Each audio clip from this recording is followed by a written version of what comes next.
来看，因为有黄生雨的方面哦，中华便道高关到德基路段总是落大雨。公路局嘛发现，当伫高段关哦有袂少的路段拢崩山，其中19.8公里的所在路基是流失，就要等到6月7日道路才会当畅通恢复通行。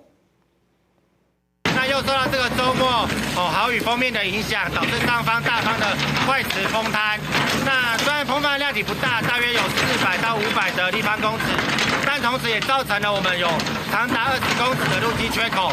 目前我们的抢修策略除了及时清滩以外，也会用坍塌下来的巨石去做一个砌石挡土墙的方式来回填我们的路基缺口。那当路基恢复以后，我们也会同时在观察上边坡并对上边坡做一个保护。那预计会在礼拜5的上午恢复我们这个路段通行。 高关公务段是表示讲，伫4月初3的地当，中华便道19.8公里的路段都有大石头啊落来，路基受到损害哦。因先利用附近的石头来铺路，互车辆会当通行。